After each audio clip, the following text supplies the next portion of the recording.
ଜାଗ୍ରତ ହୋଇଛୁ।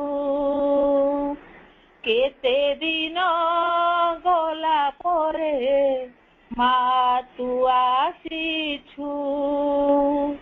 ମୋ ହୃଦୟ ମନ୍ଦିରରେ ଜାଗ୍ରତ ହୋଇଛୁ। ତୋର କୃପା ଦୃଷ୍ଟି ଆଜି ମୋ ଉପରେ ଅଛି। ତୋ କରୁଣା ବରଷାରେ ମୁଁ ଭିଜି ଯାଇଛି। ତୋର କୃପା ଦୃଷ୍ଟି ଆଜି ମୋ ଉପରେ ଅଛି।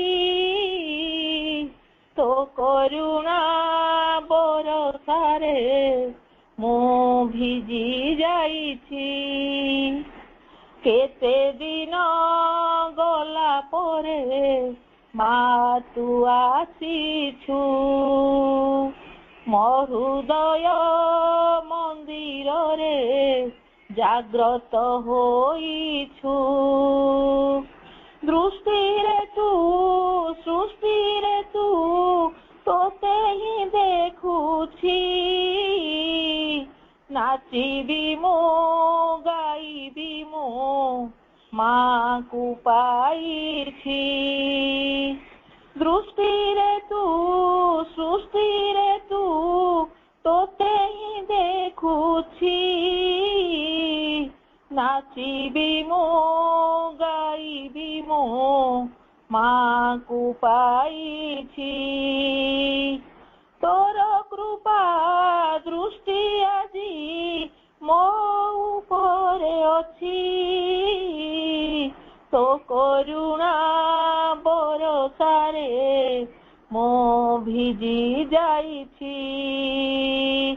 କେତେ ଦିନ ଗଲା ପରେ ମା ତୁ ଆସିଛୁ।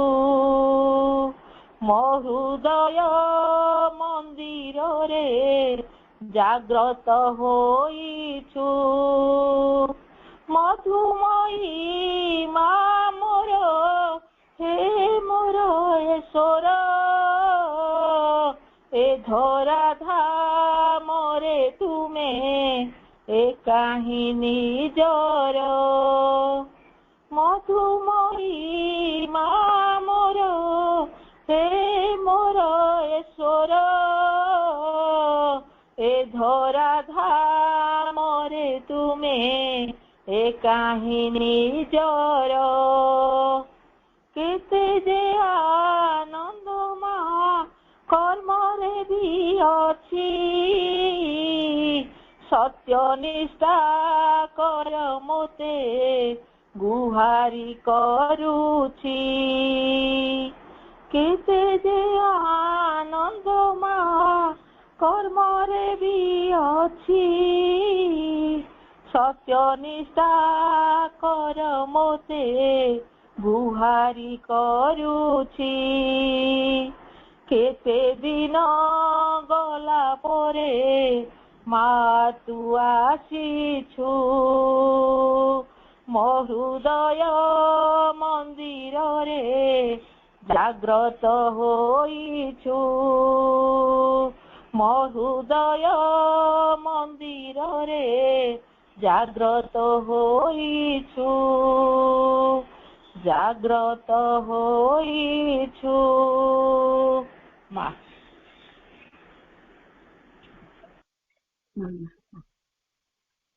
हे ଜଗତର ଅଧୀଶ୍ୱର, ଯାତ୍ରା ତୁମର ବିଜୟ ମଣ୍ଡିତ ଏବଂ ଅବ୍ୟାହତ।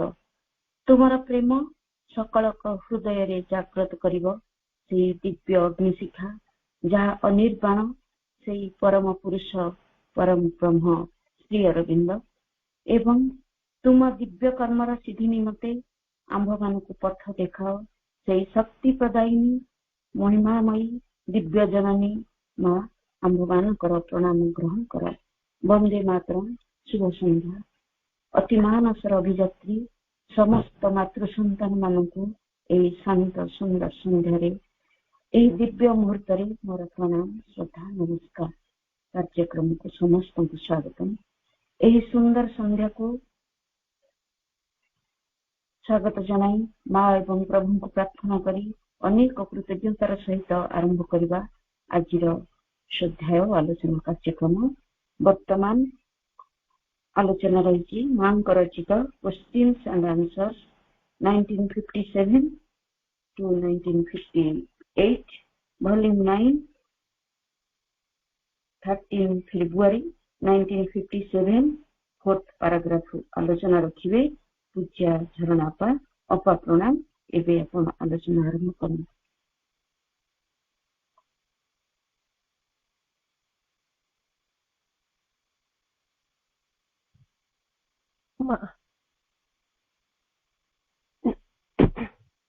श्री माता शरणं मम, श्री अरविंद शरणं मां।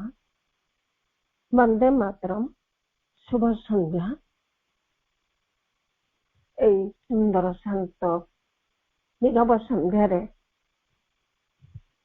উপস্থিত ମୋର ସମସ୍ତ ଆତ୍ମାର ସାଥୀ ଅପାଭାଇଙ୍କୁ ସାଦର ସପ୍ରେମ ନମସ୍କାର, ଶୁଭେଚ୍ଛା, ସଦିଚ୍ଛା ଆଉ ଭଲ ପାଇବା। ଆଜି ମୋର ପରମ ସୌଭାଗ୍ୟ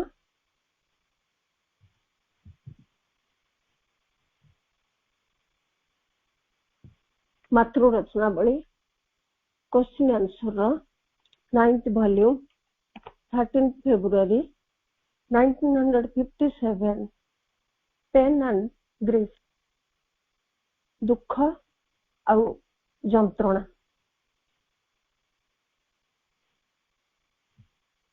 এই ବାଣୀ ଗୁଡ଼ିକ ମାଙ୍କର ପଢିବାର ସୁଯୋଗ ମିଳିଛି ମତେ। এই ଯନ୍ତ୍ରଣା ଆଉ ଦୁଃଖ ଏ ଆମ ଜୀବନରେ ଅଙ୍ଗାଙ୍ଗୀ ଭାବେ ଜଡ଼ିତ, ଯାହାକୁ ନେଇ ଆମେ ଜନ୍ମରୁ ମୃତ୍ୟୁ ପର୍ଯ୍ୟନ୍ତ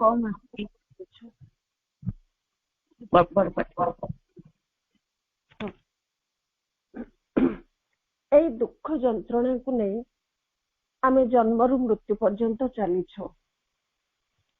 ଆମେ ଦୁଃଖ ପାଇଲେ, ଯନ୍ତ୍ରଣା ପାଇଲେ ଡରି ଯାଉଛୁ, ଥରି ଯାଉଛୁ, କିନ୍ତୁ ମା ଆମକୁ এই ଦୁଃଖ ଯନ୍ତ୍ରଣାକୁ କେମିତି ବୁଝେଇ ଦେଇଛନ୍ତି, ତାକୁ କେମିତି ଓଭରକମ୍ କରିବା ସେ କଥା ଆମକୁ କେମିତି ତାଙ୍କର କଥାରେ କହି ଦେଇଛନ୍ତି। ଆମେ ସେଇଗୁଡ଼ିକ ହିଁ ପଢି ପଢିକି ଚାଲିଛୁ। ଆଜିର ପାରାଗ୍ରାଫ 4 ମତେ ପଢିବାକୁ ଦିଆହେଇଛି। ଆମେ ଗତଥର ଶୁଣିଥିଲେ ଯେ ଦୁଃଖ ଯନ୍ତ୍ରଣା ମଧ୍ୟ ଦେଇ ପ୍ରକୃତି ଆମର ଆତ୍ମାକୁ ସ୍ମରଣ କରାଇ ଦେବାକୁ ଚାହୁଁଥାଏ ଯେ ତାହା ଯେଉଁ ଆନନ୍ଦଟିର ଉପଭୋଗ କରୁଛି ତାହା ହେଉଛି ଅସ୍ତିତ୍ୱଗତ ପ୍ରକୃତ ଆନନ୍ଦର କେବଳ ଏକ କ୍ଷୀଣ ଆଭାସ ମାତ୍ର। ଦୁଃଖ ଯନ୍ତ୍ରଣା ମଧ୍ୟ ଦେଇ ପ୍ରକୃତି ଆମର ଆତ୍ମାକୁ ସ୍ମରଣ କରାଇ ଦଉଛି ଯେ ଯୋଉ ଆନନ୍ଦଟି ସେ ଉପଭୋଗ କରୁଛି ତାହା ହେଉଛି ତାର ଯୋଉ ଏକ୍ଜିଷ୍ଟେନ୍ସର ପ୍ରକୃତ ଆନନ୍ଦର କେବଳ ଏକ ଛୋଟିଆ ଆଭାସ। ସେଇ ଦୁଃଖ କଷ୍ଟ ମଧ୍ୟରେ ସେଇ ଆନନ୍ଦଟି ନିହିତ ରହିଛି। ଆମ ସତ୍ତା ଅନୁଭବ କରୁଥିବା ପ୍ରତ୍ୟେକ ଦୁଃଖ ଯନ୍ତ୍ରଣା ଭୋଗରେ ଏକ ହର୍ଷ ଅନୁଭୂତିର ଶିକ୍ଷା ସଂଗୋପିତ ହେଇକି ରହିଛି। ଆମେ ଦୁଃଖ ଯନ୍ତ୍ରଣା ପାଉଛୁ, କିନ୍ତୁ ତା ଭିତରେ ତା ମୂଳ ଉତ୍ସରେ ଗୋଟେ ହର୍ଷର ଅନୁଭୂତି, ଏକ ଆନନ୍ଦର ଅନୁଭୂତି ସଂଗୁପ୍ତ ହେଇକି ରହିଥାଏ, ଯାହାର ତୁଳନାରେ କି ଆମର ବୃହତ୍ତମ ସୁଖ ଅନୁଭୂତି ଗୁଡ଼ିକ କେବଳ ଏକ ଅତି କ୍ଷୀଣ ଆଲୁଅର ଧପ ଧପ ହବା ଭଳି କୁହାଯାଇ ପାରିବ। ତାମାନେ ସିଏ ଯୋଉ ଆନନ୍ଦ ଆମ ସତ୍ତା ଅନୁଭବ କରେ, ତା ପାଖରେ ଏଇ ଯୋଉ ଦୁଃଖ ଯନ୍ତ୍ରଣାର କଷ୍ଟ କିଛି ବି ନୁହଁ। କାହିଁକିନା ଏଇ ଦୁଃଖ ଯନ୍ତ୍ରଣା ଭୋଗରେ ମଧ୍ୟ ଏକ ଆନନ୍ଦ ଲୁଚିକି ରହିଛି, ତାର ଗୋଟେ ଶିକ୍ଷା ସଂଗୁପ୍ତ ଭାବରେ ରହିଛି। ଯାହା କହୁଛନ୍ତି ଜୀବନର ମହାନ ନାନା ପରୀକ୍ଷା, ଦୁଃଖ ଭୋଗ ଏବଂ ଭୟଙ୍କର ଅନୁଭୂତି ଗୁଡିକ ପ୍ରତି ଆତ୍ମାର ଯୋଉ ଆକର୍ଷଣ ରହିଥାଏ, ତାହା ପଛରେ ଏହି ସତ୍ୟଟି ହିଁ ପ୍ରଚ୍ଛନ୍ନ ହେଇ ରହିଛି। ଆମେ ଦୁଃଖ ପାଉଛୁ, ଯନ୍ତ୍ରଣା ପାଉଛୁ, ଏଇ ତା ଭିତରେ ଯୋଉ ଭୟଙ୍କର ଅନୁଭୂତି ଗୁଡିକ ହଉଛି ଆମର, ଇଏ ହଉଛି ଜୀବନ ପାଇଁ ଏକ ଗୋଟେ ଗୋଟେ ପରୀକ୍ଷା, ଯାହାକୁ ଆତ୍ମା ଆକର୍ଷଣ କରି ରହିଥାଏ। ଆତ୍ମା ହିଁ ତାକୁ ଆକର୍ଷଣ କରୁଥାଏ।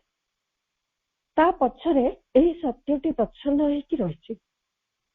ଆମ ଭିତରର ଭୟକାତର ମନଟି ଏହି ସବୁ ପରୀକ୍ଷାକୁ ବର୍ଜନ କରିବାରେ ଲାଗିଥାଏ, ଏଗୁଡିକୁ ଘୃଣା କରୁଥାଏ।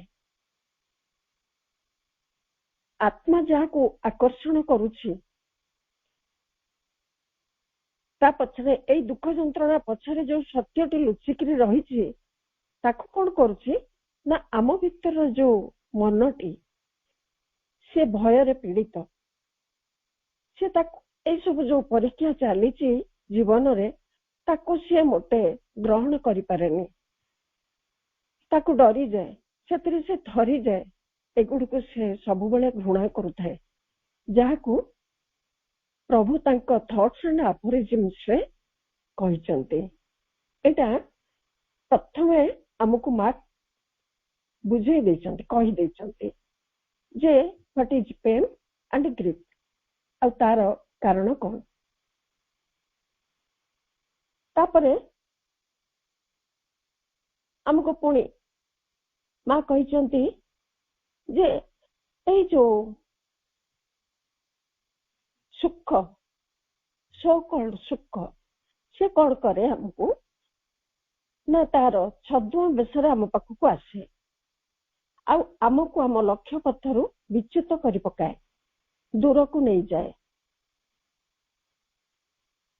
ଏଇ ସୁଖ ଆମକୁ ବାଷ୍ପରେ ପରିଣତ କରିଦିଏ। ତେଣୁ ଆମେ ଏଇ ମିଛ ସୁଖ ପଛରେ ଧାବିତ ହବା ନାହିଁ। ଏଇ କଥା ମା ଆମକୁ ପୁଣି କହିଛନ୍ତି ଯେ ଆମେ କଣ କରୁଛୁ ନା ଟିକେ ସୁଖ ପାଇଲେ କେତେ ଖୁସି ହେଇଯାଉଛୁ, କିନ୍ତୁ ବୁଝିପାରୁନୁ ସେଇ ସୁଖଟି ଯେ ଆମ ପାଖକୁ ଆସିଛି ଏକ ଛଦ୍ମ ବେଶରେ, ଗୋଟେ ମାସ୍କ ପିନ୍ଧିକି ଆସିଛି ଆମକୁ କେବଳ ବାଷ୍ପରେ ପରିଣତ କରିଦେବା ପାଇଁ। ଆମେ ସବୁବେଳେ ଏଇ ମିଛ ସୁଖ ପଛରେ ଗୋଡେଇଛୁ। ଦୁଃଖ କିନ୍ତୁ ଆମକୁ କଣ କରେ ନା ଗଭୀରତାର ସତ୍ୟ ଆଡକୁ ନେଇ ଆସେ। ସେଇ ଦୁଃଖକୁ ଆମେ ଯେମିତି ସହିପାରିବା, ସେଇଥିପାଇଁ ଏଇ ଦୁଃଖ ଆମକୁ ସକେନ୍ଦ୍ରିତ କରିବାକୁ ବାଧ୍ୟ କରିଥାଏ। ସେଇ ଦୁଃଖକୁ ଆମେ କିପରି ସାମ୍ନା କରିପାରିବା, ଦୁଃଖ ଆମକୁ ଶିଖେଇଥାଏ ଆଉ ବାଧ୍ୟ ମଧ୍ୟ କରିଥାଏ। ଦୁଃଖ ଭିତରେ ହିଁ ଆମେ ଅଧିକ ସହଜରେ ଆମର ଯଥାର୍ଥ ବଳ ଫେରି ପାଇଥାଉ। ଯେତେବେଳେ ଆମ ଜୀବନରେ ବହୁତ ବିରାଟ ଏକ ଦୁଃଖର ବୋଝ ପାହାଡ ଆସିକି ଲଦି ପଡିଥାଏ, ଆମେ ସେଇ ସମୟରେ ସମସ୍ତେ ଅନୁଭବ କରିଥିବା ଆମ ଭିତରେ କୋଉଠି ସେ ଶକ୍ତି ଆସେ, କୋଉଠି ସେ ସାହସ ଆସେ, କୋଉଠି ସେ ବଳ ଆସେ ସବୁକୁ ସାମ୍ନା କରିବା ପାଇଁ। ଆଉ ଆମେ ସେତେବେଳେ ଏକ ବଳବାନ ପରି କାର୍ଯ୍ୟ କରିଥାଉ, ସବୁକୁ ସାମ୍ନା କରିଥାଉ। ଯେଉଁ ବସ୍ତୁଟି ଯାବତୀୟ ଦୁଃଖର ଊର୍ଦ୍ଧ୍ୱରେ ତାହାର ସୀମାକୁ ଅତିକ୍ରମ କରି ରହିଛି, ସେହିପରି ଏକ ବସ୍ତୁରେ ବିଶ୍ୱାସ ସ୍ଥାପନ କରିପାରୁ। ସେତିକି ବେଳେ ଆମେ କଣ କରୁ, ଯେତେବେଳେ ସେଇ ଦୁଃଖର ପାହାଡଟି ଆମ ମୁଣ୍ଡ ଉପରେ ଥୁଆ ହେଇଯାଇଛି, ସେତେବେଳେ ଆମେ ଆମର ସମସ୍ତ ବଳ ଫେରି ପାଇଥାଉ। କାହିଁକିନା ଆମେ ତ ସେତେବେଳେ ଡରିଗଲେ ହବନି। ମନେ କରନ୍ତୁ ଛୁଆଟିଏ ମା ସାମ୍ନାରେ ନଈରେ ପଡିଯାଉଛି, ତ ମାଟି ସେତେବେଳେ କଣ କରେ, ସେ କଣ ସେତେବେଳେ ଡରେ କି? ସେତେବେଳେ ତା ଭିତରେ କୋଉଠି ସେ ଅମିତ ବଳ ଆସେ, ସେ ଗୋଟେ ଛଲାଙ୍ଗ ଲଗେଇ ଦିଏ ତା ଛୁଆଟି ପଛରେ ଡେଇଁ ପଡେ ପାଣି ଭିତରକୁ ଛୁଆଟିକୁ ଉଦ୍ଧାର କରିବା ପାଇଁ। ଏଇ ଯୋଉ ବଳଟି ତା ଭିତରେ କୋଉଠୁ ଆସେ? ଏଇ ହଉଛି ସେଇ ଯଥାର୍ଥ ବସ୍ତୁ ଯିଏ ଆମ ଭିତରେ ରହିଛନ୍ତି, ସେଉଠୁ ସେ ବଳଟି ଆସେ।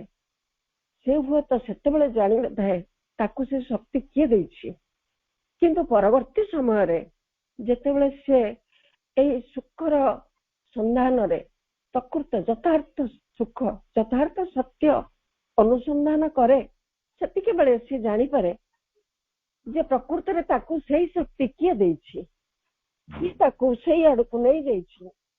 ଆଉ ସେତିକି ବେଳେ ସେଇ ପରମଙ୍କ ଉପରେ, ସେଇ ଭିତରେ ଥିବା, ସେଇ ଅନ୍ତରରେ ଥିବା ସଦ୍ବସ୍ତୁଙ୍କ ଉପରେ ତାର ବିଶ୍ୱାସ ଆସେ, ଭରସା ଆସେ, ଆଉ ସେ ତାଙ୍କୁ ହିଁ କେବଳ ନିଜ ଭିତରେ ଗ୍ରହଣ କରେ।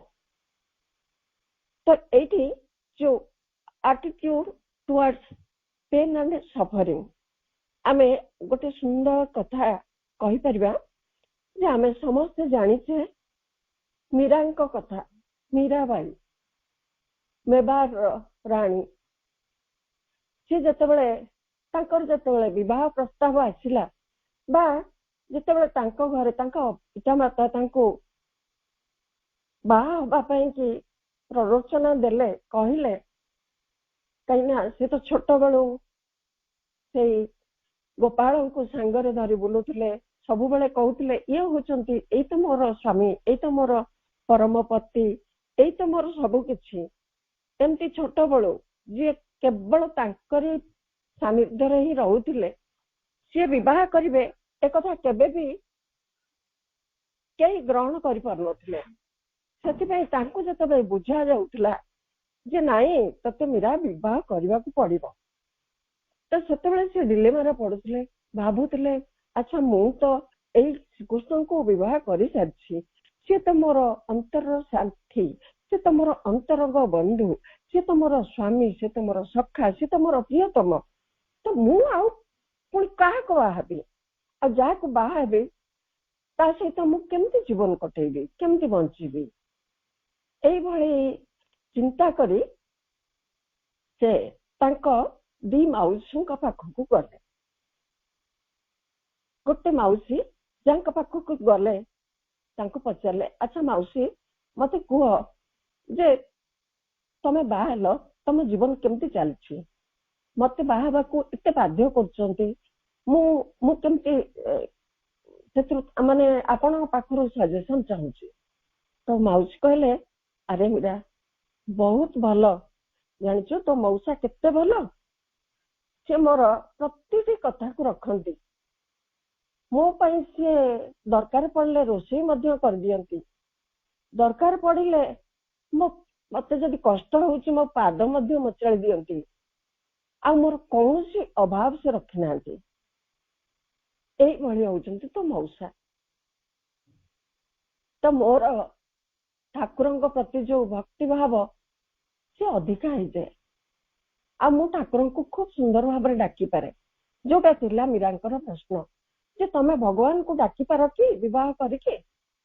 ତାପରେ ଦ୍ୱିତୀୟ ମାଉସୀଙ୍କ ପାଖକୁ ଗଲେ, ତାଙ୍କୁ ମଧ୍ୟ ସେଇ କୋଶ୍ଚିନ୍ଟି କଲେ, ମାଉସୀ ତୁମେ ବିବାହ ଜୀବନରେ କେତେ ଦୂର ଖୁସି ରହିଛ, କେତେ ଦୂର ଭଗବାନଙ୍କୁ ସ୍ମରଣ କରିପାରୁଛ? ତ ତାଙ୍କ ମାଉସୀ କହିଲେ, ହଁ ଭଗବାନଙ୍କୁ ତ ନିଶ୍ଚୟ ବହୁତ ସ୍ମରଣ କରିପାରୁଛି, କିନ୍ତୁ ତୋ ମଉସା କେମିତି? ତ ମଉସା ବହୁତ ଭଲ, କିନ୍ତୁ ସେ ମୋର କୌଣସି କଥାକୁ ନଜର ଦିଅନ୍ତିନି, ମୋର ଭଲ ମନ୍ଦରେ ସେ ସାମିଲ ହୁଅନ୍ତିନି, ମୋର କୌଣସି ଦୁଃଖ କଷ୍ଟରେ ସେ ଅଂଶୀଦାର ହୁଅନ୍ତିନି, କିନ୍ତୁ ଯେହେତୁ ମୁଁ ଯାହା କିଛି କରେ ତାଙ୍କ ପାଇଁ ସେଥିରେ ମଧ୍ୟ ମତେ ପ୍ରଶଂସା ମଧ୍ୟ ଦିନକ ପାଇଁ କରନ୍ତିନି, କିନ୍ତୁ ମତେ ମୋ କାମରେ ଛାଡି ଦିଅନ୍ତି। ସେଥିପାଇଁ ମୋ ପାଖରେ ବହୁତ ସାରା ସମୟ ମିଳେ ଭଗବାନଙ୍କୁ ଡାକିବା ପାଇଁ। ଏଇ ତ ହଉଛି ମୋ ପାଇଁ ସାର୍ଥକତା ନା। ତ ମୀରା ଏଇ ଯୋଉ କଥା, ଏଇ ଏକ୍ସାମ୍ପଲ ଯୋଉ ଦୁଇଟି ତାଙ୍କ ଜୀବନରେ ନେଲେ, ତ ସେଇଥିରୁ ଜାଣିଲେ ଯେ ଯାହା ବି ହଉ କିନ୍ତୁ ସବୁବେଳେ ଭଗବାନଙ୍କୁ ଜାବୁଡି ଧରିବାକୁ ପଡିବ, ଭଗବାନଙ୍କ ସାଙ୍ଗରେ ନିତ୍ୟ ନିରନ୍ତର ସଂଯୋଗ ସ୍ଥାପନ କରିବାକୁ ପଡିବ। ସେ ସଂସାର ଭିତରେ ହଉ ବା ଯୋଗିନୀ ହେଇକି ହଉ, ଯେମିତି ହଉ ମତେ ତାଙ୍କ ସାଙ୍ଗ ଜମା ଛାଡିବେନି। ଏଇଥିରୁ ଆମେ ଜାଣୁଛୁ ଆଟିଚ୍ୟୁଡ ଟୁୱାର୍ଡସ୍ ଲାଇଫ୍। ଆମେ ଦୁଃଖରେ ଥାଉ, ସୁଖରେ ଥାଉ, ଯନ୍ତ୍ରଣାରେ ଥାଉ, ଯୋଉଥିରେ ବି ଥିଲେ ଆମର ମନୋଭାବ, ଦୃଷ୍ଟିକୋଣ କିପରି ହବା କଥା, ଏଇ ଏକ୍ସାମ୍ପଲ ଆମକୁ ବହୁତ ଶିକ୍ଷା ଦିଏ। ତାପରେ ଏଇ ଯୋଉ ଦୁଃଖ ଯନ୍ତ୍ରଣା କଣ କରେ, ଯେମିତି କହିଲେ ସେକେଣ୍ଡ ମାଉସୀ ତାଙ୍କର, ଯେ ଦୁଃଖ କଷ୍ଟ ତାଙ୍କୁ କେମିତି ଶିଖଉଥାଏ ଭଗବାନଙ୍କୁ ସହଜରେ ଗ୍ରହଣ କରିବା ପାଇଁ, ଭଗବାନଙ୍କ ପାଇଁ ବହୁତ ସମୟ ଦେବା ପାଇଁ, ଭଗବାନଙ୍କୁ ସବୁବେଳେ ଡାକିବା ପାଇଁ। ଯେମିତି ଆମେ କହିପାରିବା, ଯେତେବେଳେ ଆମକୁ ବହୁତ କଷ୍ଟ ହୁଏ ସେତେବେଳେ ଆମେ କଣ କରୁ, ସାଧାରଣତଃ ମାଙ୍କୁ ଜୋରରେ ଡାକୁ, ମା ଗୋଡ କାଟୁଛି, ଜୋରରେ ପେନ୍ ହଉଛି, ମା ତମେ ଦେଖ ନା, ତମେ ଶୁଣ ନା। ଆମ ପାଖରେ ଦୁଃଖ ଯନ୍ତ୍ରଣା ଯାହା ଆସୁଛି ଆମେ ସମସ୍ତେ ପ୍ରାୟ ଅନୁଭବ କରିଥିବା ଯେ ସେ ସମୟରେ ଆମେ କେତେ ମାଙ୍କର ନିକଟତର ହେଇଥାଉ। ତାପରେ ପୁଣି ପ୍ରଭୁ କହିଛନ୍ତି ଲାଇଫ୍ ଡିଭାଇନରେ ଯେ ମନୁଷ୍ୟକୁ ଦୁଃଖ ଦବା, ଯନ୍ତ୍ରଣା ଦବା ପ୍ରକୃତିର ଏକ କୌଶଳ। ଲାଇଫ୍ ଡିଭାଇନରେ ଏକଥା କହିଛନ୍ତି ପ୍ରଭୁ, ଯେ ପ୍ରକୃତି ତାର ବିବର୍ତ୍ତନକୁ ଆଗକୁ ନବା ପାଇଁ କି ଏହି ଦୁଃଖକୁ ମନୁଷ୍ୟ ଆଗରେ ରଖିଛି। କିନ୍ତୁ ମନୁଷ୍ୟ ତ ଅଜ୍ଞାନୀ, ସେ କଥା ବୁଝିପାରେନି। ମନୁଷ୍ୟକୁ ସହିବାକୁ ହଉଛି, ତାକୁ ଦୁଃଖ ଯନ୍ତ୍ରଣା ଦେଇ ଯିବାକୁ ହଉଛି, ତାକୁ ଲଢେଇରେ ଭାଗ ନେବାକୁ ହଉଛି, ତାକୁ ମୃତ୍ୟୁର କବଳିତ ହେବାକୁ ପଡୁଛି। ଏଇ ହଉଛି ମଣିଷ ଜୀବନର ଗତି। ତେଣୁ ପ୍ରଭୁ ପୁଣି କୁହନ୍ତି ଲାଇଫ୍ ଡିଭାଇନରେ ଯେ ଦୁଃଖ ଯନ୍ତ୍ରଣା ମଣିଷକୁ ଦେବତା କରିବାକୁ ସୃଷ୍ଟି ହେଇଛି। ଆମେ ଆକୁ ପରବର୍ତ୍ତୀ ସମୟରେ ଟିକେ ବୁଝିବା। ଏବେ ପାରାଗ୍ରାଫ 4 କୁ ଯିବା। When one enjoys oneself and forgets, when one takes things as they come, tries to avoid being serious and looking life in the face, in a word, when one seeks to forget that there is a problem to solve, that there is something to find, that we have a reason for existence and living, that we are not here just to pass our time and go away without having learnt or done anything, then one really wastes one time. One misses the opportunity that has been given to us. This, I cannot say unique, but marvelous opportunity for an existence which is the field of progress, which is the moment in eternity when you can discover the secret of life. For this physical, material existence is a wonderful opportunity, a possibility given to you to find a purpose of life, to make you advance one step towards this deeper truth, to make you discover the secret which puts you into contact with the eternal rapture of the divine life. ମା କହିଲେ ଟି ଯେତେବେଳେ ମଣିଷକୁ କିଛି ସୁଖ ଭୋଗ ମିଳିଯାଏ ସେତେବେଳେ ସିଏ ସେଥିରେ ଅଭିଭୂତ ହେଇପଡେ, ସେ ଭୁଲିଯାଏ ତାର ସମସ୍ୟା ଅଛି ବୋଲି, ସେ ଭୁଲିଯାଏ ସେଇ ସମସ୍ୟାକୁ ସମାଧାନ କରିବାକୁ ପଡିବ ବୋଲି। ଯିଏ ତାକୁ ସବୁ ସମସ୍ୟାକୁ ମୁକ୍ତ କରିପାରିବ, ଯିଏ ତାକୁ ଉପାୟ ବତେଇଦବ, ସେ ତା ପାଖକୁ ଯାଏନି। କାହିଁକି ନା ସେ ଜାଣିନି ସେଇ ସୁଖର ସୋର୍ସକୁ, ସେଇ ଆନନ୍ଦର ଉତ୍ସକୁ, ଯିଏକି ସବୁ ସମସ୍ୟାର ସମାଧାନ କରିପାରେ, ସବୁ ଦୁଃଖ କଷ୍ଟକୁ ଦୂର କରିପାରେ। ପୁଣି ମା ଏଠାରେ କହୁଛନ୍ତି ସେ କାହିଁକି ଏଠାରେ ଅଛି, ତା ଜୀବନର ଅସ୍ତିତ୍ୱ କଣ? ସେ ଏଠାରେ ଅଯଥା ସମୟ ବର୍ବାଦ କରିବାକୁ ଆସିନି, କିଛି ଶିକ୍ଷା ନ କରି ଏଠାରୁ ଚାଲିଯିବାକୁ ସେ ଆସିନି। ଏକ ଦିବ୍ୟ ସୁଯୋଗର ହାତ ଛଡା କରିବାକୁ ସେ ଆସିନି। This is a marvellous opportunity. ମା କହୁଛନ୍ତି ସେ ଦୁର୍ଲଭ ମଣିଷ ଜୀବନ ପାଇଛି, ଯାହାକି ତାର ଅଗ୍ରଗତିର କ୍ଷେତ୍ର। ଏହା ହଉଛି ଶାଶ୍ୱତଙ୍କର ମୁହୂର୍ତ୍ତ, ଯେତେବେଳେ ସେ ତାର ଜୀବନର ସିକ୍ରେଟ କୁ ଆବିଷ୍କାର କରିପାରିବ। ଏକ ଗଭୀରତର ସତ୍ୟ ମଧ୍ୟକୁ ଗୋଟିଏ ଧାପ ଆଗକୁ ଯାଇପାରିବ। ଯେଉଁ ରହସ୍ୟକୁ ଡିସ୍କଭର କଲେ, ଜାଣିପାରିଲେ, ମଣିଷ ଦିବ୍ୟ ଜୀବନର ଶାଶ୍ୱତ ଆନନ୍ଦର ସମ୍ପର୍କରେ ଆସିପାରିବ। ଏଇ କଥା ଯାହା ପାରାଗ୍ରାଫ 4 ମା କହିଲେ ଯେ ଯେତେବେଳେ ଆମ ଆଗରେ କିଛି ଖୁସିର ମୁହୂର୍ତ୍ତ, ସୋ କଲ୍ଡ ଖୁସି, ଯେମିତି କହିଲେ ଆଗରେ, ଯେ ସୋ କଲ୍ଡ ଖୁସି ହଉଛି କଣ? ପୁଅ ଝିଅ, ସ୍ୱାମୀ ସ୍ତ୍ରୀ, ସବୁ ଖୁସି, ସବୁ ଆମକୁ ମିଳୁଛି। ଆମେ କୋଉଠି ଖୁସିରେ କୋଉଠି ଯାଇକି ପାର୍ଟି ଆଟେଣ୍ଡ କରୁଛୁ, କୋଉଠି କାହା ସାଙ୍ଗରେ ଯାଇ ଖୁସି ଗପ କରୁଛୁ। ସେଇଭଳି ସୁଯୋଗ ଗୁଡ଼ିଏ ଯଦି ଆମ ପାଖକୁ ଆସିଯାଏ, ଆମେ କଣ କରୁଛୁ ନା ଜୀବନର ଅସଲ ସତ୍ୟକୁ, ଅସଲ ଲକ୍ଷ୍ୟକୁ ଭୁଲି ଯାଉ। ଆଉ ସମସ୍ୟାଟିଏ ଯେତେବେଳେ ଆସୁଛି, ସେତେବେଳେ କଣ କରୁଛୁ? ଜାଣିପାରୁନୁ ଏ ସମସ୍ୟାର ସମାଧାନ କିଏ କରିବ, କିଏ ପ୍ରକୃତରେ ଏ ସମସ୍ୟାର ସମାଧାନ ମତେ କରି ଦେଖେଇ ଦେଇ ପାରିବ। ସେତେବେଳେ ମୁଁ କୁଆଡେ କୁଆଡେ ଆଡେ ସାଡେ ହେଇଯାଉଛି।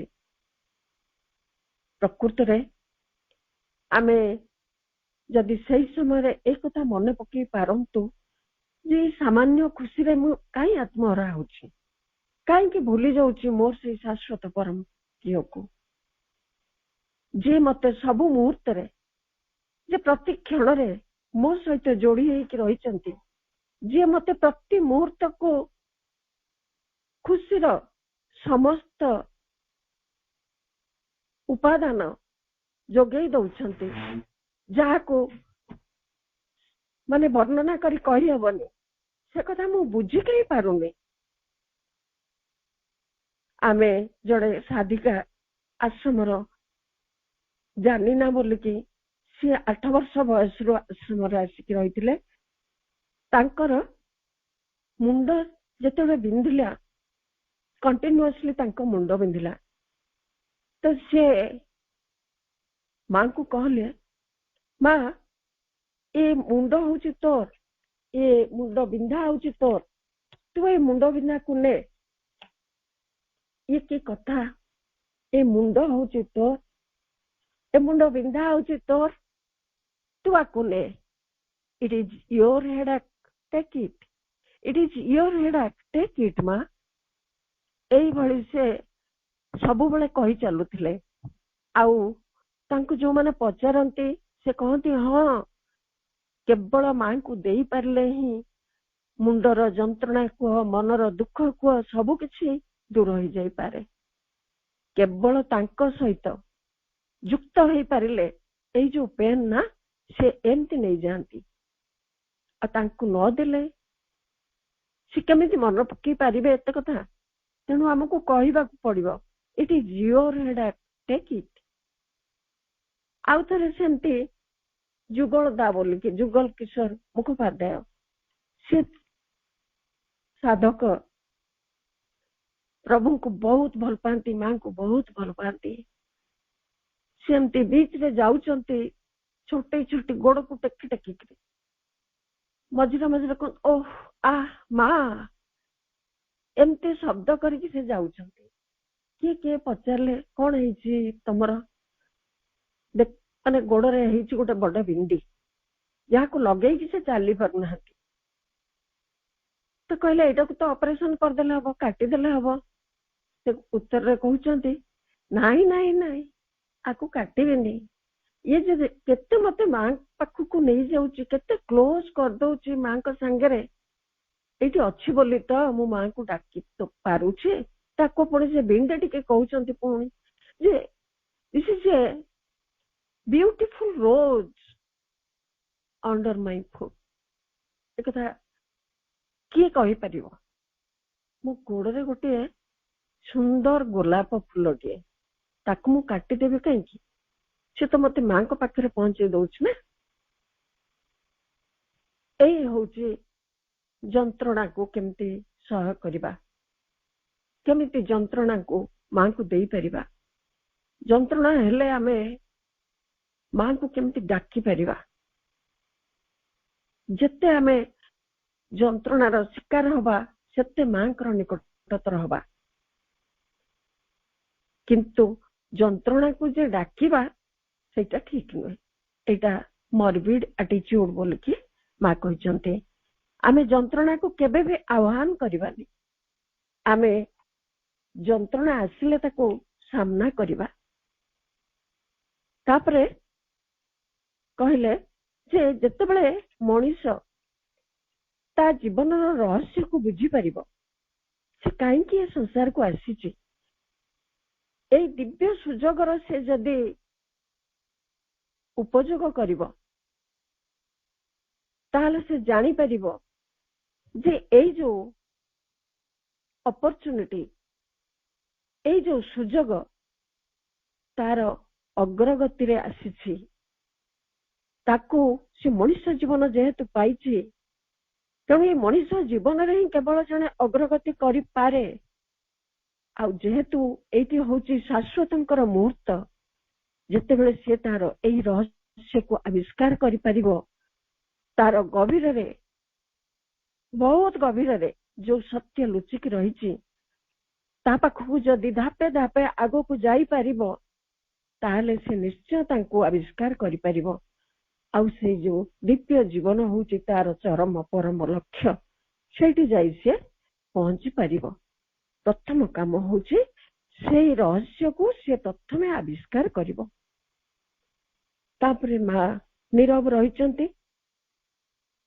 ତାପରେ ପାରାଗ୍ରାଫରେ କହୁଛନ୍ତି, I have already told you many a time that to seek suffering and pain is a morbid attitude which must be avoided, but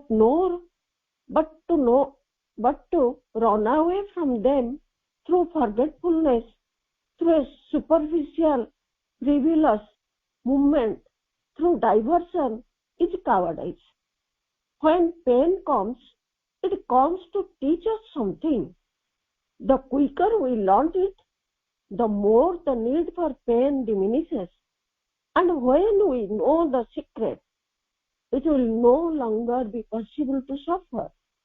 For that secret reveals to us the reason, the cause, the origin of suffering, and the way to pass beyond it. कौन बात कहले? ମୁଁ ତୁମକୁ ବହୁତ ଥର କହିଛି ଯେ ଦୁଃଖ ଯନ୍ତ୍ରଣାକୁ ଡାକିବା ଏକ ମର୍ବିଡ ଆଟିଟ୍ୟୁଡ, ଏକ ମନ୍ଦ ମନୋଭାବ ବା ମନ୍ଦ ଦୃଷ୍ଟିକୋଣ। ଏହି ମନୋଭାବକୁ ଦୂରେଇ ଦେବା ନିହାତି ଦରକାର। ମାତ୍ର ଯଦି ବା ଆମ ଜୀବନରେ ଦୁଃଖ ଆସିଲା, ଶରୀରରେ ଯନ୍ତ୍ରଣା ଆସିଲା, ତାକୁ ଡରି ଅନ୍ୟ ବାଟ ଧରିଲେ ତାକୁ ଭୀରୁତା ବୋଲି କୁହାଯିବ। ଯେମିତିକି ଧର କଷ୍ଟ ଜଣେ ସହିପାରିଲାନି, ଏମିତି ବି ଅନେକ କେସରେ ହେଇଛି। ସେ ଶରୀରର କଷ୍ଟ ଯଦି ଜଣେ ସହିପାରିନି, ହୁଏତ ସେ ସୁଇସାଇଡ କରିଦଉଛି। ଏ ହଉଛି ଡରିକି ଅନ୍ୟ ବାଟ ଧରିବା। ମା କହୁଛନ୍ତି ତାକୁ ଭୀରୁତା ବୋଲି କୁହାଯିବ। ଦୁଃଖ ଯେତେବେଳେ ଆସେ, ସେତେବେଳେ ତାହା ଆମକୁ କିଛି ଶିକ୍ଷା ଦେବାକୁ ହିଁ ଆସିଥାଏ। ତାମାନେ ଦୁଃଖ ଯେତେବେଳେ ମଣିଷ ଜୀବନକୁ ଆସେ, ସେତେବେଳେ ସେ କିଛି ଶିକ୍ଷା ଦେବାକୁ ଆସେ। ଆମେ ଯେତେ ଶୀଘ୍ର ସେଇ ଶିକ୍ଷାଟିକୁ ଲାଭ କରିବା, ଦୁଃଖ ଭୋଗର ଆବଶ୍ୟକତା ଆମଠାରୁ ହ୍ରାସ ହେଇଯିବ। ପୁଣି ଯେତେବେଳେ ଆମେ ସେଇ ଅସଲ ଗୁପ୍ତ ସତ୍ୟଟିକୁ ଜାଣିଯିବା, ସେତେବେଳେ ଦୁଃଖ ଭୋଗର ଆଉ ସମ୍ଭାବନା ରହିବନି। କାରଣ ଆବିଷ୍କୃତ ଏହି ସତ୍ୟଟି ଆମକୁ ଦୁଃଖ ଭୋଗର କାରଣ କଣ କହିଦେଇ ପାରିବ, ଏହାର ରୁଟ କୋଉଠି ଅଛି ତାକୁ ବି ବତେଇ ଦେଇପାରିବ। ପୁଣି କଣ କରିବ ନା, ସେଇ ଦୁଃଖକୁ ଓଭରକମ କରିବାର ବାଟ ବି କହିଦେବ।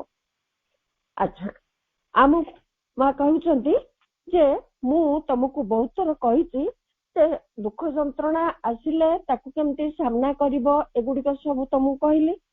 ତାପରେ କହିଛି ପୁଣି ଯେ ଏଇ ତାକୁ ଯଦି ଦୁଃଖକୁ ଯଦି ଆମେ ଡାକିବା ତାହେଲେ ବା ଯନ୍ତ୍ରଣାକୁ ଡାକିବା ତାହା ହଉଛି ଏକ ମନ୍ଦ ଦୃଷ୍ଟିକୋଣ। ଏଇ ମନୋଭାବକୁ ଦୂରେଇକିରି ରୁହ। କେବେ ବି ଦୁଃଖକୁ ଡାକିବନି, କେବେ ବି ଯନ୍ତ୍ରଣାକୁ ଡାକିବନି, କେବେ ବି ମୃତ୍ୟୁକୁ ଡାକିବନି। କାହିଁକି ନା ଏଗୁଡିକ ସବୁ ହଉଛି ମର୍ବିଡ୍ ଆଟିଟ୍ୟୁଡ ବା ମନ୍ଦ ମନୋଭାବ। ମାତ୍ର ଯଦି ବା ଆମ ଜୀବନରେ ଦୁଃଖ ଆସିଲା, ଶରୀରରେ ଯନ୍ତ୍ରଣା ଆସିଲା, ଆମେ ତାକୁ ଡରି ଅନ୍ୟ ବାଟ ଧରିଲେ ତାକୁ ବିରୂପା ବୋଲି କୁହାଯିବ। ଆମ ଜୀବନରେ ବହୁତ ଦୁଃଖ ଆସୁଛି, ଆମେ ସମସ୍ତେ ଜୀବନରେ ଅଙ୍ଗେ ଲିଭଉଛେ। ପ୍ରତିଦିନ କିଛି ନା କିଛି ଦୁଃଖ ଆମ ଭିତରେ ହଉଛି। ଆମେ କଣ କରୁଛେ? କେତେବେଳେ ଭାଙ୍ଗି ପଡୁଛୁ, କେତେବେଳେ ସାହସ ସଞ୍ଚୟ କରୁଛୁ, କେତେବେଳେ ତାର ସମାଧାନର ବାଟ ଖୋଜୁଛୁ। କିନ୍ତୁ ଏଇଠି ମା କହୁଛନ୍ତି, ଯେମିତି ଜାନିନା କହିଲେ, ମା ଏଇ ଯୋଉ ହେଡାକ୍ ନା, ଏଇଟା ତୋର, ତୁ ତାକୁ ନେ।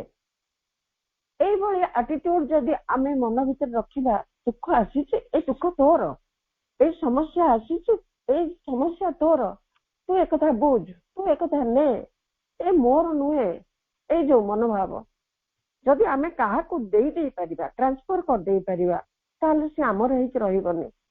ମୁଁ ମୋ ନିଜ ଯନ୍ତ୍ରଣାର ଏକ ନିଛକ କଥା କହିବି। ଯାହା ବର୍ତ୍ତମାନ ମୋ ପାଇଁ ହଉଛି, ମାନେ କହୁଛି ଯେ ମୋର ପାଦରେ ବହୁତ ପେନ୍ ହଉଛି। ବହୁତ ସମୟ ଯଦି ମୁଁ ଟିକେ କାମ କରିଦଉଛି, ମୋର ଗୋଟେ ପାଦ ବହୁତ ଜୋରରେ ପେନ୍ ହଉଛି। ମୁଁ ସେ ପେନ୍ ଯେତେବେଳେ ହବାକୁ ଆରମ୍ଭ କରୁଛି, ମୁଁ ବେଡ୍ ଉପରକୁ ପଳେଇ ଆସିଛି, ସେତେବେଳେ ଗୋଡ ମୋର କହୁଛି, ପାଦଟି ମୋର କହୁଛି ଆଉ ଯେମିତି ସେ ମାନେ ଥୟ ଧରିବନି, ଏଇଭଳି ଅବସ୍ଥାକୁ ମତେ ନେଇ ଆସିଛି। ତାପରେ ମୁଁ ଯାହା ପାରୁଛି କରୁଛି, ତା ପାଇଁ ଉପଚାର କରୁଛି। କିନ୍ତୁ ଯେତେବେଳେ এইଭଳି ମନୋଭାବଟି, ଏଇ ଆଟିଟ୍ୟୁଡଟି ଆସିଯାଉଛି, ସେ ଯନ୍ତ୍ରଣା ମୋର ନୁହଁ, ମା ତମର, ତମେ ନିଅ, এইଭଳି ମନୋଭାବ ଯେତେବେଳେ ମୋ ଭିତରେ ମୁଁ ନେଇ ଆସୁଛି, ଧୀରେ ଧୀରେ ମୋର ଆଖି ବନ୍ଦ ହେଇଯାଉଛି, ମତେ ନିଦ ଆସିଯାଉଛି। କିଛି କ୍ଷଣ ପାଇଁ ହଉ ପଛେ ମା ମୋ ଯନ୍ତ୍ରଣା ନେଇଯାଉଛନ୍ତି, ଆଉ ଶୋଇକି ଉଠିଲା ବେଳକୁ 15 ମିନିଟ୍ ଶୋଇପଡେ ପଛେ, ସେ ଯନ୍ତ୍ରଣା କୁଆଡେ ଗାୟବ ହେଇଯାଇଥାଏ। ଏଇ କଥା ନିଶ୍ଚୟ ହେଇପାରିବ, ଏଥିରେ କିଛି ମାନେ ବିରକ୍ତି ନାହିଁ। ଇଏ ନିଜ ଅନୁଭବର କଥା ମୁଁ କହୁଛି। ବହୁତ ପେନ୍ ହଉଛି, କିନ୍ତୁ ଯେତେବେଳେ ମୁଁ এইଭଳି ମନୋଭାବ ନଉଛି, ଆଉ 15 ମିନିଟ୍ ଖଣ୍ଡେ ଶୋଇଯାଉଛି, ମାଙ୍କୁ କହି ପାଦର ପେନ୍ କୁଆଡେ ପଳେଇ ଯାଉଛି। ତାପରେ ପୁଣି କିଛି ସମୟ ଯେତେବେଳେ କଣ କାମ ଭିତରେ ବ୍ୟସ୍ତ ରହୁଛି, ପୁଣି ତାପରେ ସେ ଆରମ୍ଭ ହେଇଯାଉଛି। କାରଣ ସେଠି ଗୋଟେ ରହିଛି ପ୍ରୋବ୍ଲେମ, କଣ କରାଯିବ? ଡକ୍ଟର କହୁଛନ୍ତି ତମେ 15 ମିନିଟ୍ରୁ ଅଧିକା ଛିଡା ହବନି, 15 ମିନିଟ୍ରୁ ଅଧିକା ଚାଲିବନି। ତ ମତେ ତ କାମ କରିବାକୁ ପଡିବ ନା। ତ ଡକ୍ଟର କହିଲେ କଣ ହବ? ମତେ ମାଙ୍କ ଉପରେ ଭରସା ରଖିବାକୁ ପଡିବ, ମାଙ୍କ କାମ କରିବାକୁ ପଡିବ। ତେଣୁ ମାଙ୍କୁ ଦେଇଦେବାକୁ ପଡିବ ସେ ଗୋଡର ଯନ୍ତ୍ରଣା। ସିଏ ନେଇଯିବେ, ଆଉ ସେ ନଉଛନ୍ତି ମଧ୍ୟ। ଯାହା କଷ୍ଟ ତାଙ୍କୁ ହିଁ ଦେଇଦେବା। ସେଇଭଳି ଆଟିଟ୍ୟୁଡ ରଖିଲେ ଆମେ ନିଶ୍ଚୟ ମାଙ୍କର ନିକଟତା ରହିପାରିବା। ସବୁଠୁ ବଡ କଥା ହଉଛି, ଏଇ ଯୋଉ ମନୋଭାବଟି ଆମକୁ ମାଙ୍କ ପାଖକୁ ନେଇଯାଉଛି। ଆମେ କେତେ ଥର ମାଙ୍କୁ ଡାକୁଛୁ। ସେଥିପାଇଁ ଏଇ କଥାଟି ଆମେ ସମସ୍ତେ ଯଦି ଅଭ୍ୟାସ କରିପାରିବା, ଡକ୍ଟର ଜାଗାରେ ଅଛନ୍ତି, ଆମେ ତାଙ୍କୁ ସହାୟତା ଲୋଡ଼ିବା। କିନ୍ତୁ ବଡ ଡକ୍ଟର ଯିଏ ଅଛନ୍ତି, ତାଙ୍କର ସହାୟତା ହଉଛି ସବୁଠୁ ବଡ କଥା। ତାପରେ କହୁଛନ୍ତି, ଦୁଃଖ ଯେତେବେଳେ ଆସେ, ସେତେବେଳେ ତାହା ଆମକୁ କିଛି ଶିକ୍ଷା ଦେବାକୁ ଆସିଥାଏ। ଆମେ ଯେତେ ଶୀଘ୍ର ସେଇ ଶିକ୍ଷାଟିକୁ ଲାଭ କରିବା, ଦୁଃଖ ଭୋଗର ଆବଶ୍ୟକତା ଆମଠାରୁ ହ୍ରାସ ହେଇଯିବ। ଆଚ୍ଛା, କଣ ଶିଖେଇବାକୁ ତାହେଲେ ଆସୁଛି ସେଇ ଯନ୍ତ୍ରଣା, ସେଇ ଦୁଃଖ ଭୋଗ? ନିଶ୍ଚୟ କିଛି ଶିଖେଇବାକୁ ଆସୁଛି। ଇଏ ଗଲା ଶରୀର ଯନ୍ତ୍ରଣା କଥା। ତ ସେଥିରୁ ଶିକ୍ଷା ମିଳିଲା ମତେ ଯେ କେବଳ ମାଙ୍କର ଶରଣାପନ୍ନ ହବାକୁ ପଡିବ। ଆଉ ଏଇ ଦୁଃଖ ଭୋଗକୁ, ଏଇ ଯନ୍ତ୍ରଣାକୁ, ଏଇ କଷ୍ଟକୁ ତତେ ତାଙ୍କୁ ଦେଇଦେବାକୁ ପଡିବ।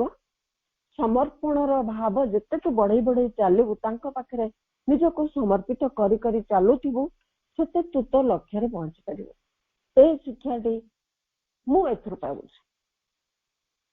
ସେଇଭଳି ଅନ୍ୟ ମଧ୍ୟ ଦୁଃଖ ଯନ୍ତ୍ରଣା ସବୁ ରହିଛି, ଯାହା ଆମକୁ ଆସୁଛି ଆମ ଜୀବନରେ, ଆମକୁ ସେଇଭଳି କିଛି ଶିଖଉଛି ସେ। ଆମେ ପ୍ରତ୍ୟେକ ଯଦି ନିଜକୁ ତନ୍ନ କରିକି ଦେଖିବା, ତାହେଲେ ଆମେ ଜାଣିପାରିବା ଏଇଠି ମତେ ଏଇଟା ଶିଖିବାକୁ ଆସିଥିଲା। ଏକଥା ଆମେ ସମସ୍ତେ ଅନୁଭବ କରିପାରିବା।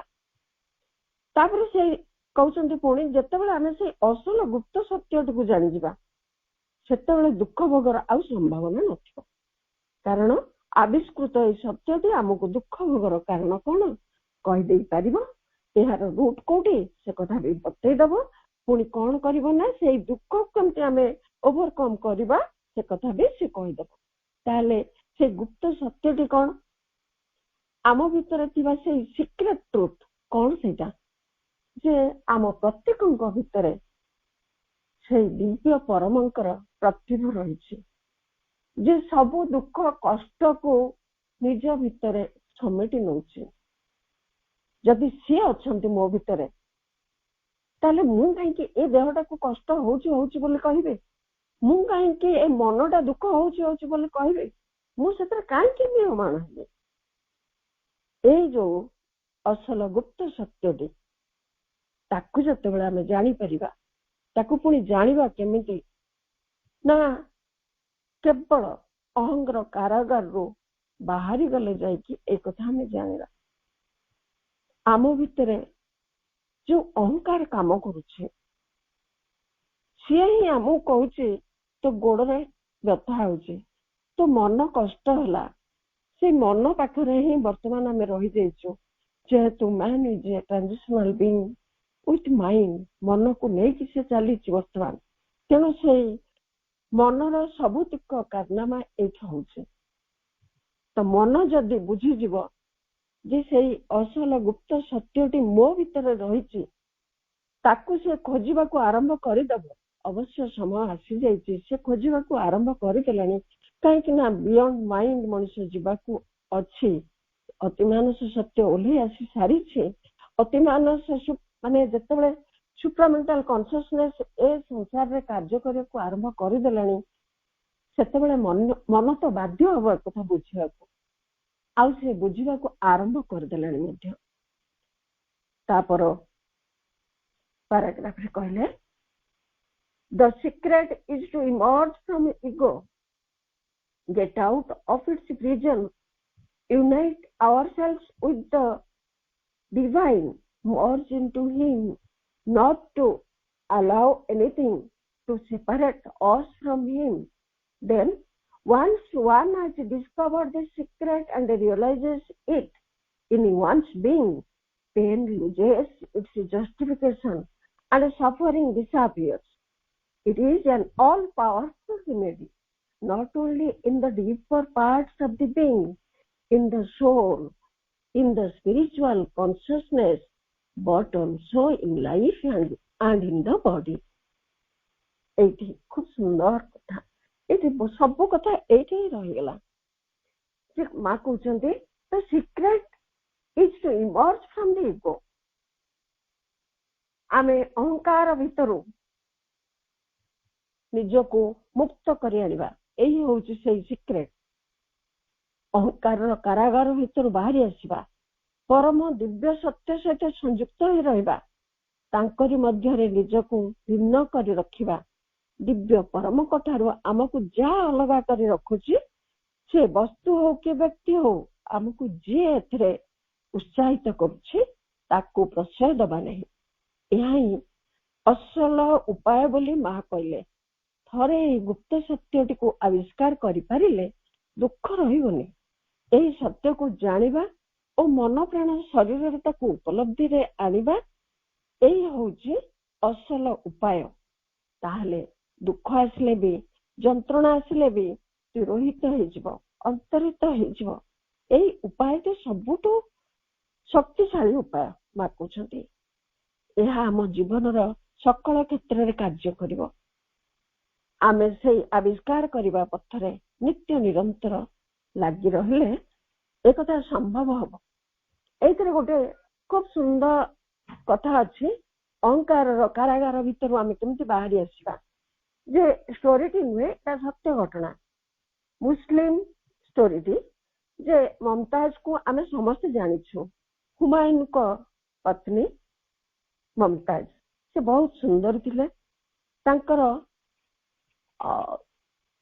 से सौंदर्य पाई से बहुत विख्यात थिले मध्य तांको समस्त प्रशंसा करते किंतु सी थिले जणे मिस्टिक लेडी आध्यात्मिकता तांको भितर थिला से दिव्यत्व प्रति तांकर थिला बहुत खोज तो सी चाइना रु गोटे विराट सुंदर डेकोरेटिव मिररटी आनिथिले से दर्पणटी बहुत बहुत बड़ थिला आउ बहुत सफिस्टिकेटेड थिला तो ये जो सुंदरी रानी से ऐनारे तांको मुह देखि भारी खुशी होउतले आ निजुक मध्य कहउतले मनुष्य तो मु एते सुंदर मो देह मो परिधान एते सुंदर इत्यादि इत्यादि दिने तांको जो परिचारिकाटी से काम करू माने मिररटी सफा करू से मिररटी तले पड़ी भांगी गला खंड खंड हो गला एडे विराट मिरर तले पड़ी भांगी गला सब खंडरे पूरा मुह देखा जाउथला जेमती राशिटी डरी मरिकी तांको जाइकी कहला जे मिररटी भांगी गला किंतु रानी कौन कहले आमे सुनिला रानी कहले बहुत भल हला दर्पणटी भांगी गला यह मो गर्व दर्प अहंकार को भांगी देला कि कथा एक कथा आमु केमते लागुची ये रानी मुमताज कर कथा जहाँ को देखी मु बहुत अहंकारी हो जाउथली माने ए जो ए विराट माने मिरर रे मो निज को देखुथली आ ये मिरर टी मो अहंकार को डेली पोषण दउथला जत्ते बेले मु छिड़ा हे देखुथली मु निज को मो मुह को मो चुट्टी की मो कपड़ा को मो बॉडी को देखिकी मु बहुत बहुत खुशी होउतली एटा ही डेली पोषण थिला बोली से कहचंती एटा मोठारु दूर हो गला भगवान बहुत दयालु से कृपा करी मोर एही देह बोधरु मते मुक्त कले एथि पई कि तांको कहैछि से जणे मिस्टिक लेडी थिले बोली के ए जो देह बोध तांकर थिला ए थिला तांकर अहंकार से अहंकार रु से मुक्त हले एही कथाटी मते बहुत भल लागितला एटी मु सुनिथिली मते बहुत बहुत भल लागितला तापर पुणी मा कहचंती पेन कोठो आसे ना डिवाइन को पाखरु जत्तेबेले सेपरेट हे जो आमे सेतेबेले पेन आसे आ ए पेन को केवल साइकिक अनुभव करे से साइकिक भीतर गोटे माने साइकिक क्राय थाए हाँ से चाहे ए जो मन प्राण शरीरधारी सत्ताटी से केमिति से अनुभवटी आणु आ ता भीतर से डिविनिटी पई केमति आस्पुर आसु से केमति मते खोजु तापर कहउचंती जे जे कहउचंती जे pain is the hammer of God to break the dead resistance in human hearts एक कथा सावित्री रे आमे पढिचे पेन काहे के आसे पेन आसे आम भीतर आमर जो रेजिस्टेंस प्रतिरोध ताकू भांगी दबा पे भांगी चुरमार कर दबा पे पेन आसे pain is a cry for change कौन आमे बदलिबा पे आम भीतर पाखकु मध्य पेन आसे जंत्रणा आसे दुख आसे ता नहले आमे बदली पारिबु एई भली सुंदर कथा थिला एई पैराग्राफ रे एई पैराग्राफ सह तीनोटी पैराग्राफ मते बहुत भल लागिला तेणु आमे समस्ते माने सत्यर आविष्कार पथरे नित्य निरंतर लगी रहिबा एठी रहली वंदे मातरम समस्त को प्रणाम मा मा मा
ମାଙ୍କ ନିକଟରେ କରୁଣାମୟୀ ମା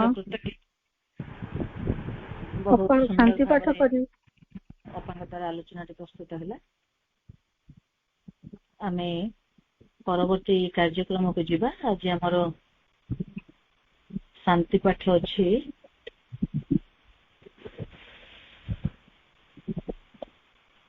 କରୁଣାମୟୀ ମା ପରମ ପ୍ରଭୁ ଶ୍ରୀ ଅରବିନ୍ଦ ଆଜିର ଏହି ଅନଲାଇନ ପାଠଚକ୍ରରେ ଉପସ୍ଥିତ ସବୁ ଅପା ଭାଇ ମାନଙ୍କୁ ପ୍ରଣାମ, ବନ୍ଦେ ମାତରମ୍। ଅପା ଟିକେ ରୁହନ୍ତୁ, ମୁଁ କାର୍ଯ୍ୟକ୍ରମ ବାଣ୍ଟି ପାରେ। ଅପା ବିନା ଅପା ହଁ ହଁ ଠିକ ଅଛି। ଆପଣଙ୍କର ଶାନ୍ତି ପାଠ ଅଛି କି? ଗାୟତ୍ରୀ ଅପା ସାବିତ୍ରୀ ପାଠ କରିବେ ଆସନ୍ତା କାଲି।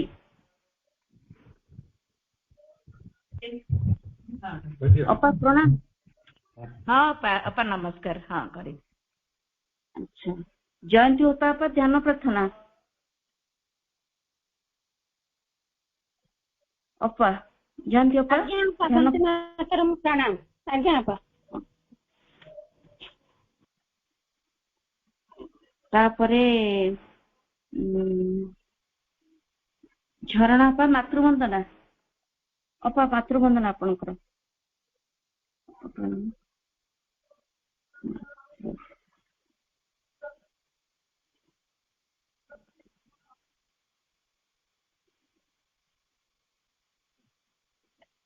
ଶାନ୍ତି ପାଠ ହଉଛି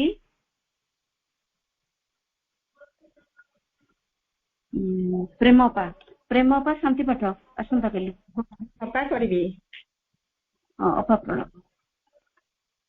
ପ୍ରଣାମ ଅପା ପ୍ରଣାମ। ହଁ ବୀଣା ଅପା ଏବେ ଶାନ୍ତି ପାଠ କରନ୍ତୁ। ଅପା ପ୍ରଣାମ ଅପା।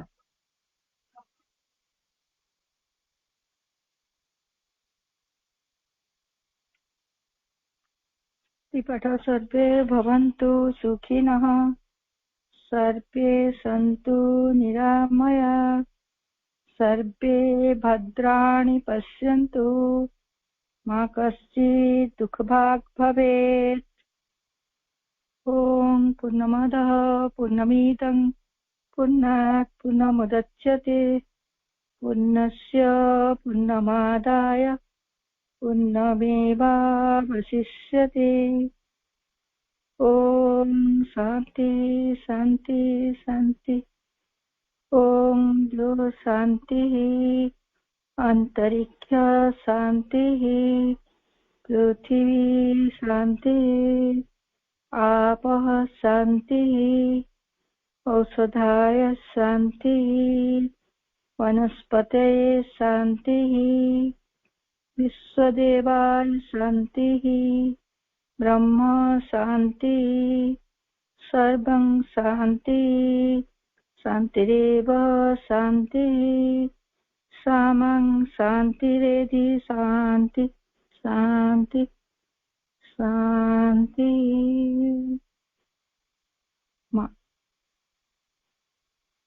ସେବାର ସୁଯୋଗ ପାଇଥିବାରୁ ପ୍ରଭୁ ଓ ମାଙ୍କ ପାଖରେ କୃତଜ୍ଞତା ଜ୍ଞାପନ କରୁଛି, ଭାଇ ବାପାଙ୍କ ପାଖରେ କୃତଜ୍ଞତା ଜ୍ଞାପନ କରୁଛି। ଆସନ୍ତା କାଲି ଆଲୋଚନା ରହିବ ସୌମ୍ୟରେନ୍ଦ୍ର ଭାଇଙ୍କର ବୁଲିଗଲି ସକାଳ କହିବା ପାଇଁ। ଧନ୍ୟବାଦ।